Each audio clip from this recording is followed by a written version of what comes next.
I have to ask, the assumption, it sounds like to me here, is that everyone here is practicing ancestral worship. I am not. Okay, so a couple of weeks ago, I told you guys about how I left LA to come to Vermont in a video.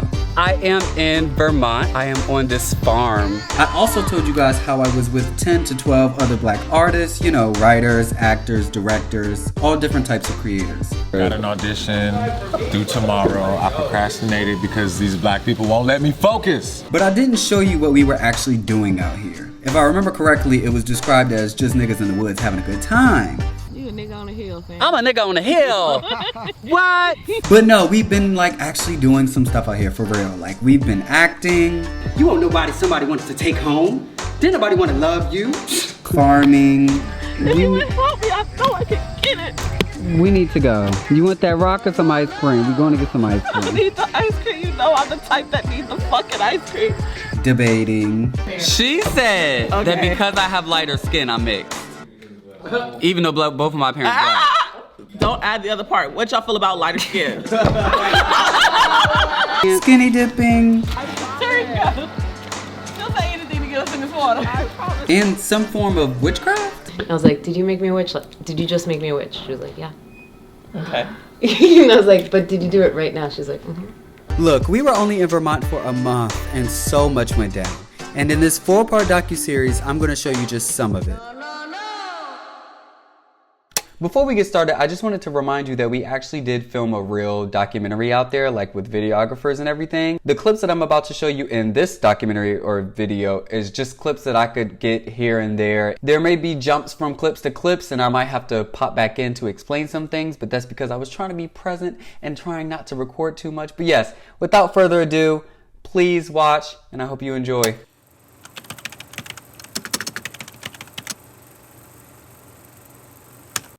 So today we are doing a session. We do these things called sessions where everybody has a different exercise. We create our own exercises on ways that we think that we can return black joy to ourselves.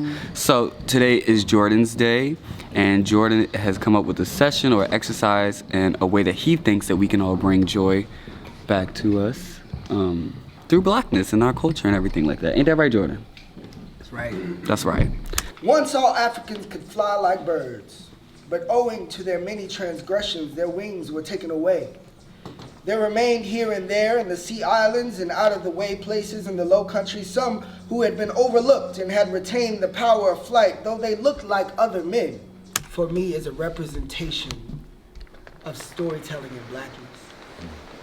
It's a representation of escape in blackness. It's a representation of an elevation in blackness. Stories that we pass down of heroes and magic and voodoo and God that have pushed us forward in our joy, pushed us past our pain, pushed us to limits of creativity and imagination that we were never supposed to have. And so for this exercise, I'm gonna split everybody up into groups of 3, some groups of 2. And I have a book for everybody. I'm gonna give you these 2 sections and I want you to pick a story. And I want you to tell it to us. It doesn't have to be word for word. It doesn't have to be that story in particular. It could be what that story made you feel. It could be an adaptation, something that you got from that story that you want to pass down, that you received, that you need to give to someone else as a weapon. And you can do that in any ways. You can make that into a song. You can make that into a dance. You can make that into a skit. You can make that into a whole film or a play, whatever it is. And then at the end of the day, after you've done all that work, we're gonna come back together and we're gonna perform these stories, these songs, these poems, these speeches, and see what we receive from them and what we can pass down from them. So, just get into groups of 3 with whoever, and I'll give each of you a book. And you could spend this time before lunch reading them out loud, brainstorming what you want to do, how you want to do it. So I guess we should like read a few. Read a few. Which one sticks out that you want to read? They're all folktales, but what are the sections? I know they have like a topic, like this is the topic, but what is I guess this is the the main? collection of Zora Neale Hurston's work. Okay. Her collecting folk tales throughout the South. Oh. She didn't create these folktales. She went and like sourced them and kind of got an oral history. Right. Yeah. And but her interpretation is only going to be her interpretation. That's interesting. Okay, look, y'all. Y'all went to school for theater, okay? I did not. I'm sound like Musiki. But wait, listen. So, y'all went to school for theater, so like, okay. Last thing I remember about folktales is kind of like elementary school. And that was like, folktales are nonfiction, but they're passed down through time. So they like have some truth to them, but they kind of have this magical realism to them in a way that like, it tells the truth, but through a magical nonfiction I was gonna say, way. it's like enhanced. Exactly. Yeah. So that is right. But we didn't learn about folktales in theater school. I didn't. No, it's not really theater thing. Oh. And it's also, but it's You would also think a it black would be. thing. So it's just because it's a black thing, I guess, maybe. Just to give context, guys, I'm here with all these theater people. I'm a theater person too, but like, y'all know I was a biology major. I'm just getting back into this, so. We here. They're teaching me. Okay, so we've been working on this a couple of hours now. We read a couple of folktales, right, Raven? Affirmative. Oh, I didn't see that. But yeah, so now we're outside and we're about to, we read the ones, we picked the folk tale, and now we're about to adapt it into something performative. Embody it. We're about to eat it. We're about to live in it. We're about to breathe it. Are we gonna use this space? Yeah, they're about to leave though. Oh. Just looking at that thing, Where were you? that flag over there, and I'm just like, it's just so easy to do shit like that. Okay. To just write these names down and just We like, married now. Oh, this one. So to Yeah. keep it a stack. I was thinking about how easy it is to feel like you're I doing got turned something. into a mat last time. You know? That's all it takes. I wish I had I one. mean, though I do feel Okay, like so how about in the next in morning? a state that is She like transformed back. 97, 8.9% white, there is something to like vocalizing, Yes. even though it's not. Absolutely. For sure. You know what I mean? For sure. Absolutely. I think I'm just angry that. Because it's like I don't think they do it with the expectation that black people Are gonna see it. Cause like at the grocery store, they have a Black Lives Matter poster, and I'm like, that's kind of, bare minimum, the bar is on the ground. But it makes me happy that there's a Black Lives Matter sign and ain't no black people coming to this goddamn store. So, Yeah, because it's not like you just doing it to take our money. Yeah. Right. Or to make sure nobody bashed the windows. Cause, Yeah, that is true. I'm just angry. Yeah. I was about to say, yeah. You have the right to be. Let me just say that Vermont was a very white state. And I mean, even before I looked at the percentages, you could tell by everywhere we went, we were the only black people.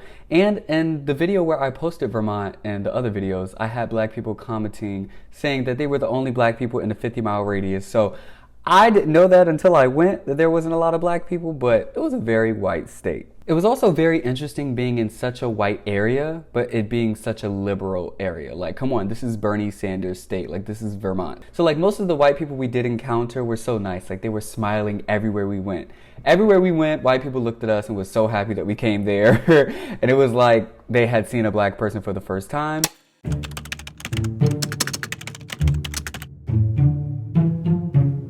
We're on the side of the road, walking to go get some tacos because we're starving. How these white people been smiling? I know, they're like, this niggas. Yeah, they keep smiling at us. It's so funny being black because you can go somewhere and already know how many black people live in that area by the way that people treat you and by the way they look at you and they talk to you, because every person that sees us is surprised and smiling. What's the percentage of black people in Vermont? We keep hearing 2%, 2%. right? But we're seeing quite a bit of them for 2%. That's just us. We're just thinking. We're just seeing each other, child. White people just came by here and it was just like, they love black people. Not a thumbs up for walking. Right. I hope I got that on camera. They just keep waving.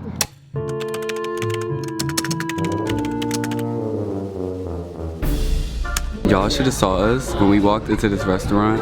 All the white people looked at us and was like it's more of them. It was interesting. It didn't make me feel uncomfortable. It was just funny. If it was the South, they would have been like this. But this is Vermont, so I don't know. But they all smiled at just excitement because our friends were already here. It's like 6 of them already here, and then it was like 4 more black men that walked in. It was just, yeah, it was like, oof, more black people. Y'all noticed the most black people they ever seen in their life. Right? Oh, they're like blown away. They're like blown away. It was more that walked in. He was like, there's more. And it's just different. It's interesting, but at the same time, it's a little annoying just as much as racism is annoying to some extent, because it's like everywhere I went, just like in a racist area, I would go in a grocery store and people would stare at me and watch me to make sure I don't steal in a racist area. But like in a liberal area, I walk into a store and I'm still stared at and still getting the same attention. At least it doesn't come with hate, but it's still like annoying. And we also thought that it was really ironic that we were like trying to escape whiteness and the white gaze. And we went to a state like Vermont, like where there's like 2% black people. And it was just so interesting because it was like, as much as we tried to like really focus on our blackness and everything, like white people just keep making their way back into our lives. And it's like, we don't want to get rid of all white people. It was just that we were trying not to make them the focus. And it was like a lot of times when we were just trying to live, just trying to grocery shop, it was like white people would like take the center again.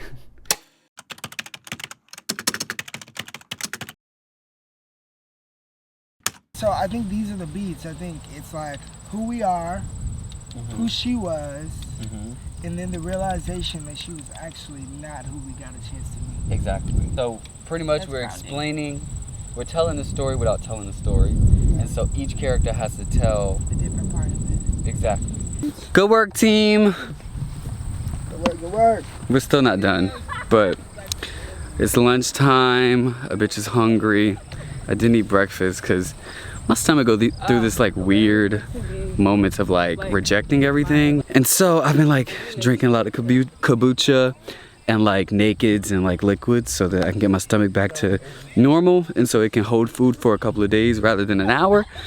And so I didn't eat breakfast this morning and now I'm starving.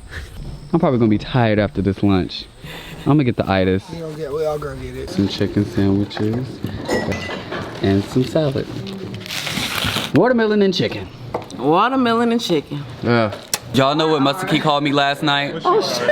Oh shit! You gonna tell the whole world? You know what Musiki called me last night? Oh God! She said that I was mixed. All right, so you done brought this up. She said I was mixed. In mixed company, but okay, let's do it. Oh no! I was see, you taking it all the way. Do it. No! You taking it all the way. I was taking it with me. That's it. All right, let's talk about you. I threw myself under the bus. All right, when you all, the rest of you all who don't know anything about the conversation, hear mixed. What you hear? What you hear? What does it mean to be mixed? If someone is mixed, what does that mean to you? What does that mean? They are composed of 2 different races. Okay. You heard that one back there though. What did he say? African. African? African? Mm-hmm. That's what I use. So you got to be black to be mixed? No, you don't. Okay. But what level, what standard? It got to be the parents, that first generational? Or could it be like second, third, and fourth? Deep ancestor? Like, we're not going to make this a deep convo. I'm just asking. What's the level? It has to be just the parents. She said that because I have lighter skin, I'm mixed. Even though both of my parents black. Don't add the other part. What y'all feel about lighter skin? You can't do that. What you feel about lighter skin? When you see lighter skin, where you at? They light skin. That don't mean they mixed up. Jordan, please stay out of the conversation because you already know. Sit down. It don't mean they mixed. Okay, now you're done. Okay, I got you. Okay. But I need to hear other opinions. Okay, go ahead. It does not mean when you have lighter skin. It does not mean they mix. I mean, I have like my grandfather is light skinned with light eyes, and he's generations African. So I don't know. I personally don't feel like that's mixed. Exactly. I just feel like we got that too. She has a hard time believing that pure Africans can be light skinned. I do struggle. I do struggle. It just depends on the region of it. It's like anything. It's like a relationship to the equator. Like what like, you know, Eritrean, there are a lot of Eritrean and a lot of like Ethiopian people who are both dark and light skinned. It just depends. Like, and that's just off the top of the dome. But I mean, like, you know, you could be light skinned and be 100%. Black, African, whatever. Okay, I'm just saying I struggled. I didn't know. I'm learning some things. Yeah. From your age group. Now I'm thinking about back. She thinks it's a generational thing. We see some light skin. We say Master had a way. Yeah.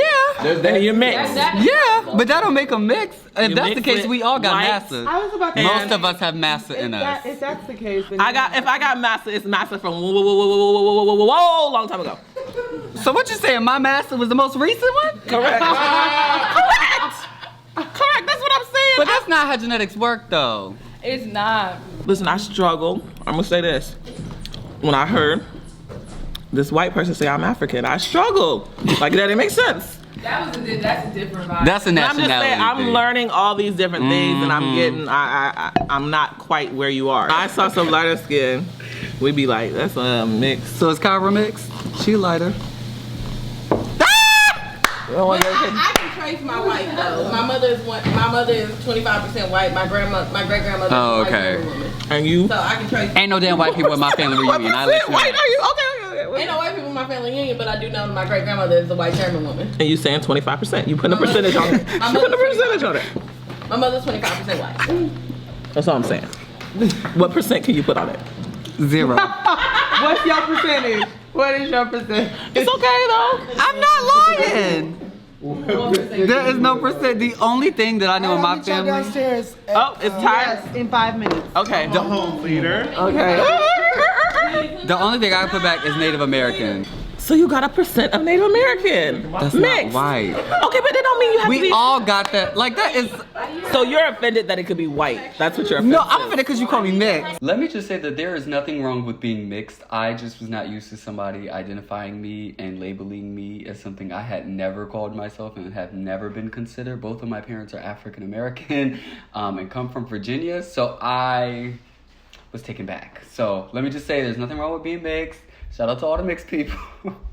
But you are mixed with some Native American now. We now all have mixed with something though. We're not talking about all of us. We're just talking about you. Okay. You are mixed with some Native American now. We now accept it. Yes. I'm with you.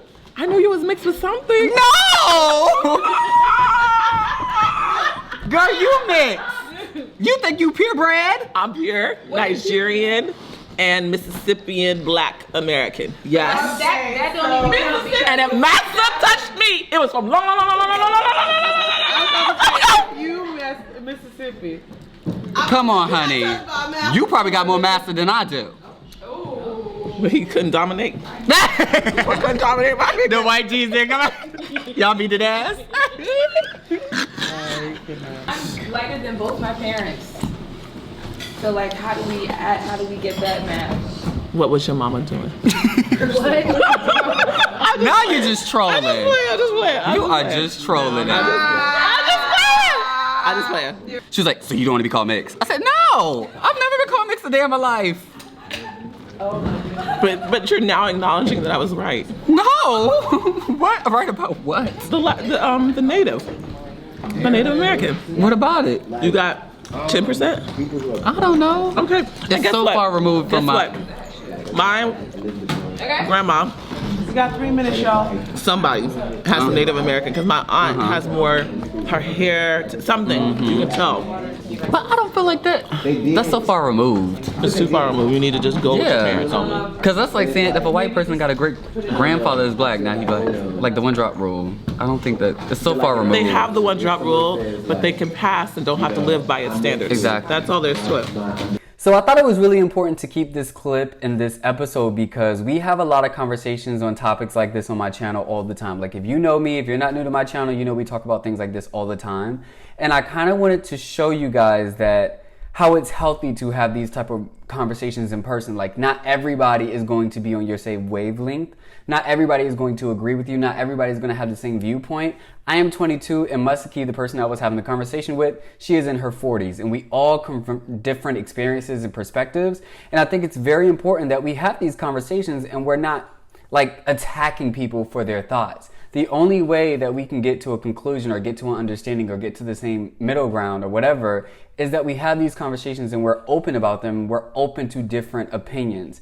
And attacking people and making them feel bad, like, oh, you're this and that and you're this and that, like, there's no progress in that. So I thought it was very important to keep this in there because I think it's beautiful that we have different opinions and different experiences, and that's what makes the conversation more powerful.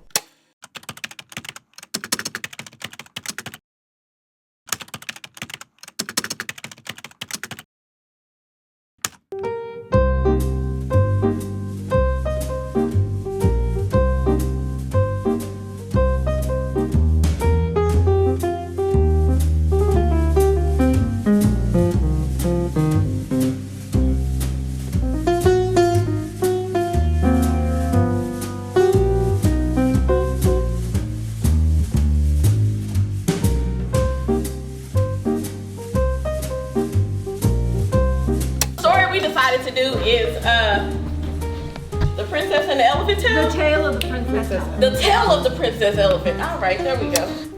Now, Staggerly, could you call the sheriff for me? T-Mobile done cut my service. Call your lawyer. Call your president. You can call motherfucking Tyrone. Now, who would want to date somebody that can beat their ass? What black man wants a black woman that's stronger than them? That don't make no damn sense. Any closing remarks, Jordan? Thank you.